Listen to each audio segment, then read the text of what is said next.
मेरे ठीक पीछे आप देखिए, ये गवाही दे रहा है धुएं का गुबार कि कैसे एक के बाद एक यहाँ पर इजराइल की तरफ से एयर स्ट्राइक की जा रही है। ये देखिए पूरा का पूरा इलाका जो है, ये दाहिए का इलाका है, वो अल हदस का इलाका है, वहाँ से आपको धुआं उड़ता हुआ नज़र आ रहा होगा। यानी कुल मिलाकर अगर मैं यहाँ पर काउंट करके आपको बताऊँ तो 1 2 3 4 5 वो जगह है जहाँ पर एयर स्ट्राइक इजराइल की, और उसके बाद वो पूरा का पूरा इलाका धुआं धुआं हो गया है। अच्छा, अब इस इलाके के बारे में आप इतना समझ लीजिए कि ये दाहिए वो इलाका है जहाँ पर हिजबुल्लाह का गढ़ कहा जाता है। ये जितनी बिल्डिंगें आपको ऊपर नज़र आ रही है, कहा जाता है उतना ही स्ट्रॉन्ग नेटवर्क जो है वो नीचे है, यानी जो सुरंगें हैं। और सुरंगों के बारे में यहाँ पर ये कहा जाता है कि जितनी बेहतर सड़कें हैं उससे ज़्यादा बेहतर सुरंगें, और इसीलिए बड़ी मुश्किल यहाँ पर इजराइल के लिए होगी। एयर स्ट्राइक ज़रूर हो रहा है, थोड़े थोड़े टाइम में हमें आवाज़ें आती है कि ड्रोन की आवाज़ आती है, फिर उसके बाद सायरन बजने लगता है। अभी जो आप सुन रहे हैं वो बिल्कुल ठीक सामने मेरे चर्च है। निज़ाम से कहूँगी अपने लेफ़्ट की तरफ ज़रा पैन करके बताएं। ये देखिए, ये चर्च है। संडे मास के लिए इस वक्त आपको घंटियाँ सुनाई दे रही होंगी, चर्च बेल आपको सुनाई दे रही होंगी। ये आह्वान है कि आइए संडे मास के लिए, क्योंकि अभी जब मैं आपसे बात कर रही हूँ 8:50 हो रहे हैं, एग्जैक्ट 9 बजे यहाँ पर संडे मास शुरू हो जाएगा। आज 6 अक्टूबर है और यही वो तारीख है जो याद दिला रही है पिछले साल 7 अक्टूबर की, जिसने इजराइल को एक के बाद एक न सिर्फ फ़िलिस्तीन में बल्कि यहाँ हिजबुल्लाह के गढ़ पर भी अटैक करना जो एक बार इजराइल ने शुरू किया वो आज भी बदस्तूर जारी है। 450 हिजबुल्लाह के लड़ाके अब तक मारे जा चुके हैं, including the top commander Nasrallah. उसके बाद हाशिम सैफुद्दीन, कहा जा रहा है कि फ्राइडे के बाद से हाशिम सैफुद्दीन से संपर्क नहीं हो पाया है हिजबुल्लाह का, और इसीलिए ये इजराइल की तरफ से ना तो कंफर्म किया गया है ना बताया जा रहा है कि हाशिम सैफुद्दीन, कहा गया था कि वो जैसे ही नसरल्लाह के बाद जगह लेने की बात आई थी तो कहा गया था कि वही जो है टॉप कमांडर की जगह लेने वाला है, लेकिन अभी ना तो कोई संपर्क हिजबुल्लाह का है और ना ही इजराइल ने इस बात की कोई जानकारी दी है। लेकिन एक के बाद एक ऐसे अटैक यहाँ पर होते हैं लोगों की तरफ से। यहाँ बेरूत में हमें ये जानकारी मिली है कि उस इलाके में ये शिया बहुल इलाका है।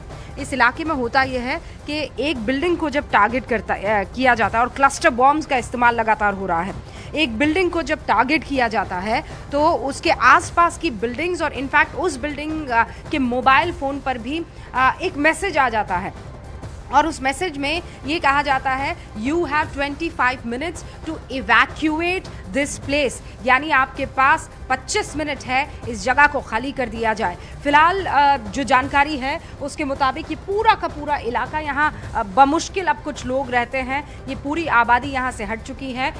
कुछ लोग हैं जो अभी भी वहाँ पर मौजूद हैं और कहा जा रहा है कि वो हिजबुल्लाह समर्थक है। हो सकता है हिजबुल्लाह वहाँ पर एक्टिव भी हो, क्योंकि अभी फ़िलहाल जब मैं यहाँ बेरूत में मौजूद हूँ तो एक चीज़ क्लियर है, यहाँ कोई सिस्टम अगर है तो वो सिस्टम सिर्फ़ और सिर्फ हिजबुल्लाह का है।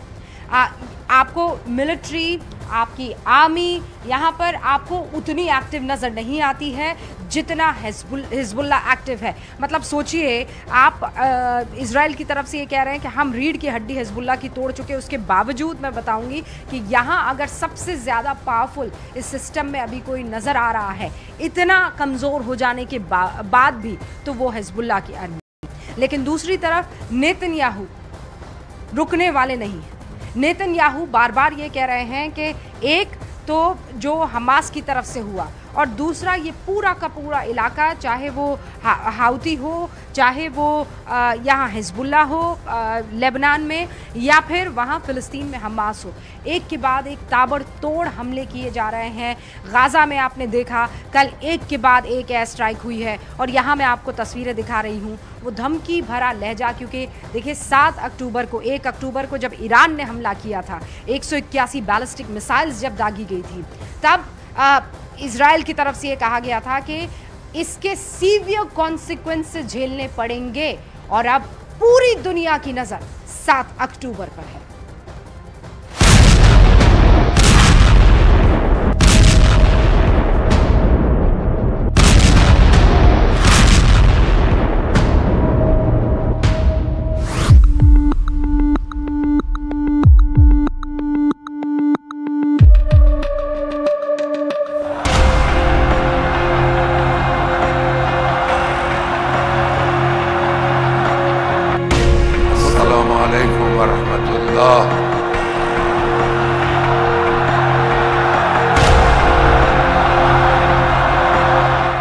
विश्व युद्ध की तारीख तय हो गई।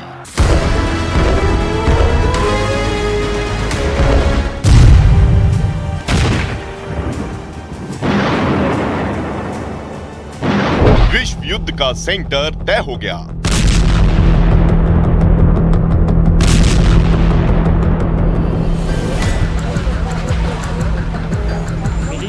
सिर्फ 24 घंटे का वक्त बाकी है।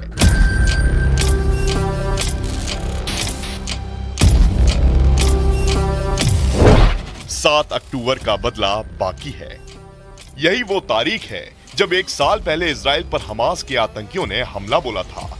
अब यही वो तारीख है जिस दिन इजराइल ईरान पर बहुत बड़ा प्रहार कर सकता है। 6 दिन हो चुके हैं ईरान ने इजराइल पर हमला किया।